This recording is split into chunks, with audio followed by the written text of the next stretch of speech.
পুলিশকে সুপ্রিম পাওয়ার কে দিয়েছে? পুলিশের সুপ্রিম পাওয়ার না, এই ধরনের একটা প্রশ্ন আমাদের যে প্রশ্ন করতে তারা অনেক কিছু বলে না। পুলিশের কতগুলো পাওয়ার আছে, সুপ্রিম পাওয়ার না। ঠিক রাষ্ট্রের পুলিশ একটা রাষ্ট্রীয় সংস্থা। রাষ্ট্রের প্রত্যেকটি সংস্থার কতগুলো এক্সিকিউটিভ ক্ষমতা আছে এবং সেই ক্ষমতা বলে পুলিশ গুলি করতে পারে, পুলিশ অ্যারেস্ট করতে পারে, পুলিশ কাউকে 24 ঘন্টা আটকে রাখতে পারে। সেই বিষয়গুলো অন্য একটা প্রসঙ্গ, এখানে এটার সাথে জড়িত না। তার একটা ক্ষোভ হলো যে জনগণের যে গণতান্ত্রিক আন্দোলন, সেই গণতান্ত্রিক আন্দোলনে সে বিদ্রোহ করবে, বিপ্লব করবে, সে সরকারের বিরুদ্ধে অনাস্থা জানাবে, মিছিল করবে, মিটিং করবে। সে পাকিস্তান আমল থেকে দেখে আসছে সহজে পুলিশ গুলি করে না। গুলি করতে হলে ম্যাজিস্ট্রেট আসবে, ম্যাজিস্ট্রেট অনুমতি দেবে, তারপর সে গুলি করবে। রাবার বুলেট দিয়ে গুলি করবে, সে গুলি করার আগে হুঁশিয়ার বলবে, তারপরে টিয়ার সেল নিক্ষেপ করবে, তারপরে যদি একান্তে গুলি করতে হয় পায়ে গুলি করবে। কিন্তু এখন কি করছে, ওই সমস্ত সব বাদ, দূর থেকে ধরেই বলতেছে ওটাকে ধরে নিয়ে আনো, ধরে নিয়ে চিৎ করে শুয়ে পায়ের উপর গুলি করে দিচ্ছে পিস্তল ঠেকিয়ে।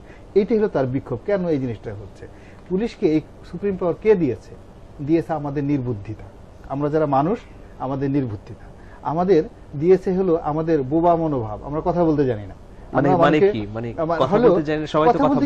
না, আমরা ওই যে সবাইকে কি কথা বলছে, আমরা সবাইকে কি কথা বলছি। আপনি একজন ওসি সাহেবকে আমার সামনে যান, প্রথম কথা বলছে স্যার আসসালামু আলাইকুম, আপনি কেমন আছেন, কথা বলছে। কিন্তু সে বলতেছে না যে ওসি সাহেব আপনি ঘুষ টুস খাচ্ছেন, ঠিক মতো দায়িত্ব ঠাতে পালন করছেন না, আপনার শরীরে এত চর্বি জমলো কোত্থেকে, ওজন হলো কোত্থেকে, ঢাকা শহরে বাড়ি করছেন কয়টা, এই কথা তো বলতেছে না।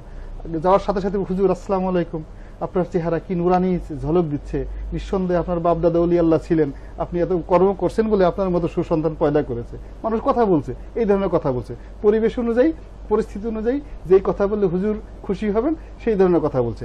কিন্তু যে কথা বললে আল্লাহ খুশি হবেন, যে কথা বললে আত্মা জিন্দা হবে, যে কথা বললে জমিনে আওয়াজ হবে, সুশাসন প্রতিষ্ঠিত হবে, সেই কথাটা বলছে না।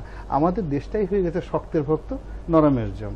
আপনি চিন্তা করেন যে লোক খুব বেশি রুখে দাঁড়াতে পারে তার কাছে গিয়ে সবাই অবনত হচ্ছে, আর যে লোক ভদ্রতা দেখাতে যাচ্ছে তাকে বলছে যে বাবা তুমি যখন ভদ্রতা দেখাতে আসছো, তোমার হাতে ভালো একটা ঘড়ি আছে, সুন্দর একটা জামা আছে, প্যান্ট আছে, প্যান্টটা পরে থাকো, আমরা এখন ওই পর্যায়ে যাই না, শার্টটা দিয়ে যাও আর ঘড়িটা দিয়ে যাও। এই হলো আমাদের কথা বলার ক্ষমতা। কথা তো আমরা জায়গা মতো বলতে পারছি না।